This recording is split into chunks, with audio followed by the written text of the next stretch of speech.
درود پاک کب کب کہاں کہاں اور کیسے کیسے کام آتا ہے۔ ایک بہت ہی خوبصورت واقعہ، بڑا ایمان افروز واقعہ ہے جو میں آپ کے سامنے پیش کرتا ہوں۔ ایک دوست نے اپنے ایک دوسرے دوست کو قرض دیا، اور جب اس نے قرض دیا تو وہ قرض ایک بڑی اماؤنٹ تھی، 3000 دینار۔ وہ ٹائم آ گیا جب اس ٹائم وہ قرض لینے کے لیے اپنے دوست کے پاس گیا کہ بھائی مجھے میرے پیسے واپس دو، تو اس نے کہا کہ پیسے تو نہیں ہے میرے پاس، میں کولیپس ہو گیا ہوں، بزنس اب میرا ختم ہو گیا ہے، میں تمہاری رقم نہیں دے سکتا۔ اس نے ایک اور ٹائم دے دیا اسے کہ ٹھیک ہے اب اتنے دنوں کے بعد میں دے دوں گا۔ وہ ٹائم بھی گزر گیا، اور جب وہ ٹائم بھی گزر گیا تو اس کے بعد اس دوست نے کہا کہ اب تو پیسے دے دو بھائی، میرا ٹائم پورا ہو گیا ہے۔ پھر نہ دے سکا ٹائم۔ آخر کار معاملہ جو ہے وہ کورٹ میں چلا گیا، قاضی کے پاس چلا گیا۔ اب قاضی نے جس کو پیسے دینے تھے اس کو بلایا اور کہا کہ بھائی آپ کو اس کے پیسے دینے ہیں؟ کہتا ہے ہاں پیسے تو دینے ہیں۔ تو کہا پھر دیتے کیوں نہیں ہو؟ کہا پیسے ہیں ہی نہیں، کاروبار ہی ختم ہو گیا ہے، قرضہ تو لیا تھا، اب میرے پاس بچا ہی کچھ نہیں ہے۔ تو کہا اچھا اب یہ بتاؤ کہ کب دو گے، کیسے دو گے؟ اس نے کہا بس میرے پاس پیسے ہی نہیں ہیں۔ تو کہا اب تمہارے پاس 30 دن کا ٹائم ہے، 30 ڈیز میں یا تو اس کے پیسے لوٹا دو یا 30 دن کے بعد تمہیں قید کر دیا جائے گا۔ یہ شخص اب گھر آیا، پیسے تو تھے نہیں، مگر شاید علماء نے لکھا کتابوں میں، یہ واقعہ کئی بڑی بڑی کتابوں میں لکھا اور درود پاک کے فضائل کی بڑی بڑی کتابوں میں لکھا، اور اس شخص نے سوچا کہ اس نے ایک حدیث پاک پڑھی ہوئی تھی کہ جس میں نبی پاک علیہ الصلوۃ والسلام نے فرمایا ہے، جس کا مضمون ہے کہ جو شخص پریشان ہو، مصیبت زدہ ہو، اسے چاہیے کہ مجھ پر کثرت سے درود پاک پڑھے، کیونکہ درود پڑھنا مصیبتوں اور پریشانیوں کو لے جاتا ہے۔ اب اس عاشق رسول نے سوچا اور تو کچھ ہے نہیں، اب میں درود پاک پڑھنا شروع کرتا ہوں۔ صبح سے لے کر شام تک وہ درود پاک پڑھنے لگ گیا۔ 27 دن گزر گئے، only 3 days left، 3 دن باقی تھے قاضی کے پاس جانے میں۔ 27 دن گزر گئے درود پڑھتے پڑھتے۔ جب 28ویں رات آئی تو آنکھیں تو بند ہوئیں، مگر خواب میں اسے ایک آواز آئی، گھبراؤ نہیں، تمہارا قرضہ ادا کر دیا جائے گا، تمہارا مسئلہ سالو ہو جائے گا۔ صبح اٹھتا ہے، درود پاک پڑھ رہا ہے، مگر کہتا ہے یہ آواز سے تو مسئلہ حل نہیں ہوگا، پیغام کیا ہے اسے سمجھ نہ آیا۔ 28واں دن گزر گیا، 29ویں رات آ گئی، مگر اب آنکھیں بند ہوئیں اور قسمت جاگ اٹھی۔ نبی پاک صاحب لولاک صلی اللہ تعالی علیہ وسلم خواب میں تشریف لائے، اور پیارے آقا صلی اللہ تعالی علیہ وسلم نے فرمایا گھبراؤ نہیں، علی بن عیسیٰ وزیر کے پاس جاؤ، وہ تمہارا قرضہ ادا کر دے گا۔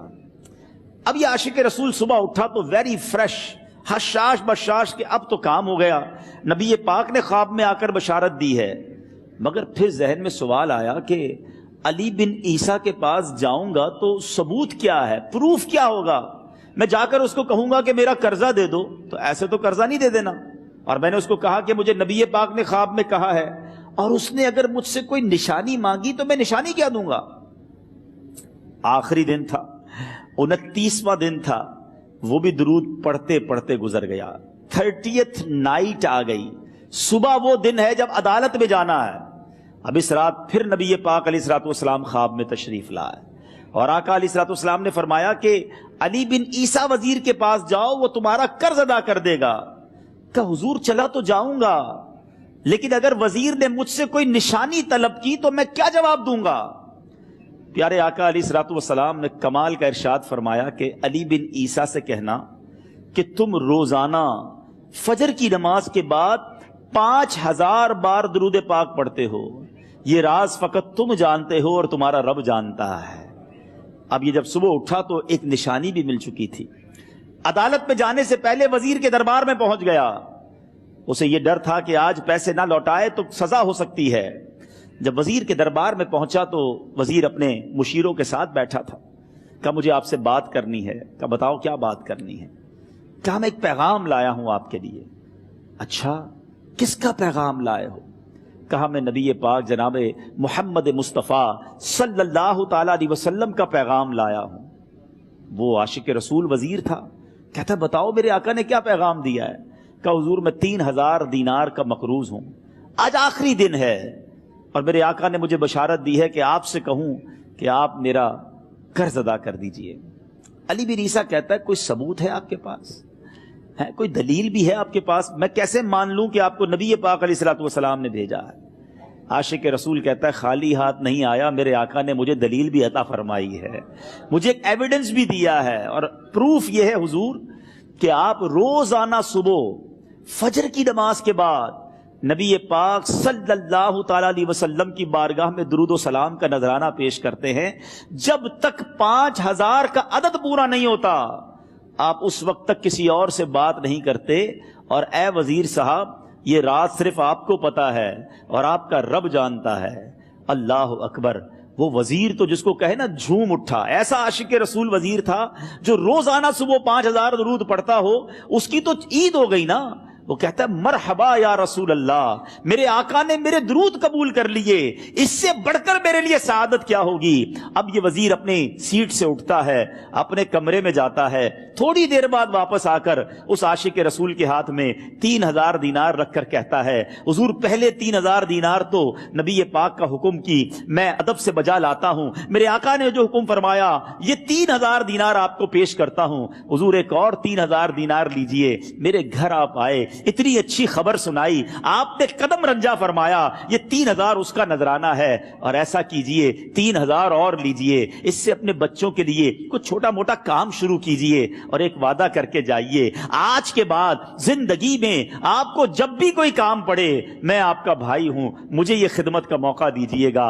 اللہ اکبر، وہ مقروض جو ایک رات پہلے 3000 دینار کا مقروض تھا، ہو سکتا ہے اس کے بیک آف مائنڈ یہ بھی چل رہا ہو کہ اب شاید کل میں نے جیل میں جا کر، عدالت میں جا کر گرفتاری دے کر جیل میں جانا ہے، مگر اب 9000 دینار ہاتھ میں ہیں۔ عاشق رسول جھومتا ہوا نبی پاک کی یاد میں گھومتا ہوا اب عدالت میں پہنچا۔ عدالت میں everybody expecting over there کہ آج اس نے آنا ہے اور آ کر کہنا یہی ہے کہ پیسے تو نہیں ہیں، گرفتار کر لو، مگر جا کر اس عاشق رسول نے 3000 دینار جج صاحب کے ہاتھ میں رکھ دیے۔ قاضی کہتا ہے پہلے تو یہ بتاؤ پیسے آئے کدھر سے؟ تم تو کہتے تھے غریب ہوں، تم تو کہتے تھے کاروبار نہیں ہے، ایک مہینے میں اتنی بڑی رقم کا انتظام کیسے ہو گیا؟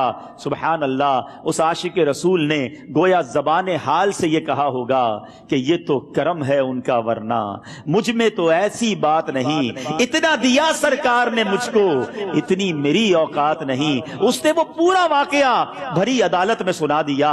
اللہ اکبر، میرے پیارے اسلامی بھائیوں ذرا سوچو پہلے زمانے میں کیسے عاشقان رسول ہوا کرتے تھے۔ وہ جج، وہ قاضی بھی کیسا سرکار علیہ الصلوۃ والسلام کا عاشق تھا۔ اپنی سیٹ سے اٹھتا ہے، بھرے دربار میں، بھری عدالت میں، وہ اپنے چیمبر میں، اپنے کمرے میں جاتا ہے، اور تھوڑی دیر بعد واپس آ کر اس کے ہاتھ میں بھی 3000 دینار ہیں، اور وہ 3000 دینار جو ہے وہ اس عاشق رسول کے ہاتھ میں رکھتا ہے کہ سارا ثواب علی بن عیسیٰ کیسے لے جائے، میں بھی تو نبی پاک کا غلام ہوں، میں تمہارا قرضہ میں ادا کرتا ہوں۔